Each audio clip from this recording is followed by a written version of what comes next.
Dungeons are in-game PvE activities that will put your running and gunning skills to the test.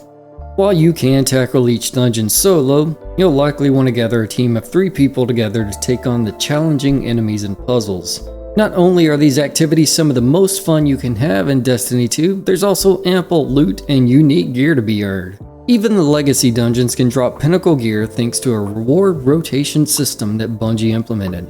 Each week, a new dungeon is the focus that week. Completing the dungeon will reward pinnacle gear. The cherry on this delicious dungeon cake is that some of the recent dungeons have a master difficulty setting. This makes things even more challenging, but you are also rewarded with special Artifice armor.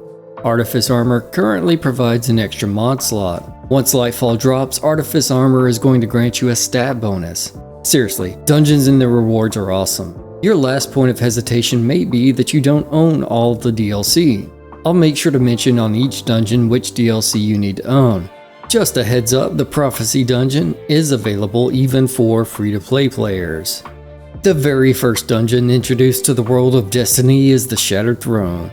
You can access it via an icon on the Dreaming City. It may just be the nostalgia talking, but I still consider this one to be my favorite dungeon. I love the environment and atmosphere. The Shattered Throne is located within the Ascendant Realm and things are just a little off here. You'll get a spooky vibe from it. Despite that, this place is just so interesting and beautiful. One cool little tidbit, you can actually see your destination from the starting point. It's the tall tower in the distance. Being able to see the end is a nice touch you may have noticed in a few of the other dungeons and raids. Over the course of this dungeon, you'll activate a series of symbols to open a pathway, descend into the depths of the realm, carefully cross a chasm via the rafters, slowly walk through a hallway of shadow enemies, fight this really stupid ogre named Vorgath, and then stop a ritual being performed by the wizard Duality Karu. If I haven't made it clear already, the Shattered Throne is awesome. The only negative that comes to my mind is that the dungeon is fairly easy at this point. The Destiny 2 power creep is real. Bungie has started adding a master difficulty to the new dungeons, and I really hope they revisit the earlier dungeons to do the same. This thing is awesome. You will need to own the Forsaken Pack to access the Shattered Throne. Shadowkeep introduced the second dungeon into the world of Destiny 2, and it is named the Pit of Heresy. You can access it via an icon on the moon. This dungeon takes place deep within the depths of the moon. It isn't nearly as pretty as the Shattered Throne, as the Hive don't seem to care too much about architectural aesthetics. They got big worms in their head, man. Cut them some slack. The area is still fun to explore, and you may even find a few secrets hidden in the caves. Over the course of this dungeon, you'll use a Hive sword to cut through your enemies and open a path into the dark depths. You'll anxiously crawl through small tunnels to avoid some invulnerable ogres. Invoke a little Hive magic so that you can navigate an obstacle course that honestly seems a little out of place here, and then bring down a giant knight named Zulmak. This is another one of the great classic dungeons. I consider it one of the easiest ones to solo if you are interested in that sort of thing. It does suffer from the same complaint I had for the Shattered Throne. It's just a little too easy at this point. That's not a big complaint though. This is a fun dungeon. You will need to own the Shadowkeep DLC to access the Pit of Heresy. The Prophecy is the third dungeon added to Destiny 2. You can access it via the Legends page on the main director's screen. I'd personally vote it as the dungeon with the most confusing lore. This one takes you to the Realm of the Nine. It's a wacky place, and the Nine are a wacky group. They did create Zerforce, so I'm not going to speak too poorly of them. Over the course of this dungeon, you'll wield light and dark via collected motes to open pathways. Traverse an endless desert that leads you to places that make no sense.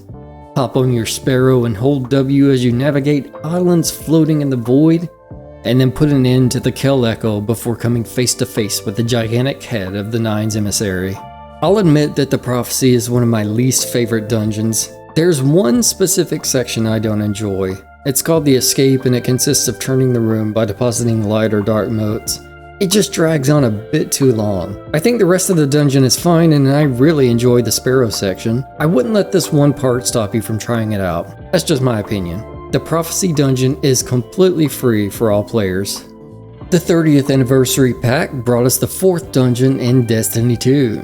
It's named Grasp of Avarice, and it can be accessed via an icon on the Cosmodrome. This one has a few nods to the early days of Destiny. The entrance to the dungeon is the loot cave from the old D1 days, and there's a great moment after you drop down and see the Cosmodrome being opening in the cave. And of course, your ultimate reward for completing this dungeon is the most iconic weapon in Destiny history, the exotic rocket launcher Gallarhorn. Over the course of this dungeon, you'll hoard a mountain of strangely explosive exotic treasure, laugh as your friends hilariously fall to one trap after another, spend some time teaching a greedy ogre the folly of his ways, reminisce about the golden days of Sparrow Racing League, tediously launch some servitor bombs, and then defeat a covetous captain named Avarice. Grasp of Avarice is the first dungeon to introduce master difficulty in Artifice armor. That means you can expect this dungeon to be both challenging and extremely rewarding.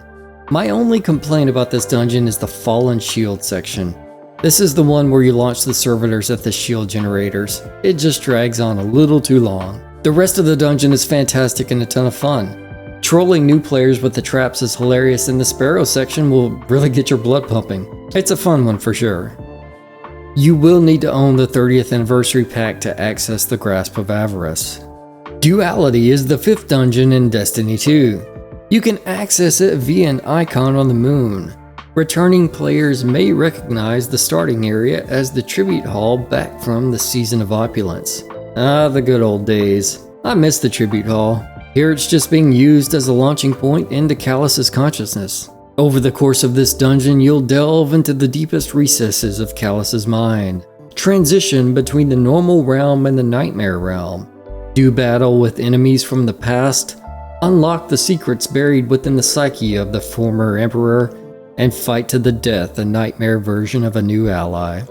I would describe this dungeon as trolly, but not in a good way like Grasp of Avarice. The bell mechanic will sometimes cause instant death, and it's really miserable to lose a solo run due to bugs. Those flamethrower cabal really grind my gears too. I guess that's the point though. The encounters are challenging and the constant enemy swarm will keep you on your toes. This one also has master difficulty and rewards that sweet Artifice armor. Even with the bugs, I rate this one pretty high. You will need to own the Witch Queen dungeon key to access the Duality dungeon. The newest dungeon in Destiny 2 is the Spire of the Watcher. You can launch this one via an icon on the throne world. The Spire itself is located on Mars, and Bungie decided the desert look would fit with some cowboy themed rewards. Between the Tex Mechanica weapons and the cowboy hats, this dungeon rewards some of the coolest gear in the game. It's a fairly short one too, so it doesn't really get tedious like some of the others.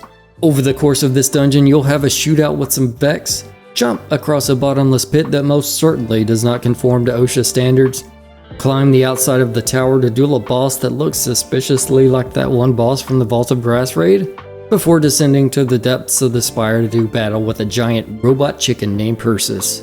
This is another really fun dungeon. Since most of the encounters rely on how quickly you can activate all of the circuits, each run gets a little faster as you learn where to shoot. That helps keep the pace up for the sections between boss fights. The enemy density is over 9,000 and the final boss room can get insane thanks to exploding harpies running around. Floating around, I don't know. As the newest dungeon, you'll get pinnacle drops without worrying about a rotation. There's also master difficulty in Artifice armor cowboy hats. I suspect this is one I'll be running over and over for the foreseeable future. You will need to own the Witch Queen dungeon key to access the Spire of the Watcher.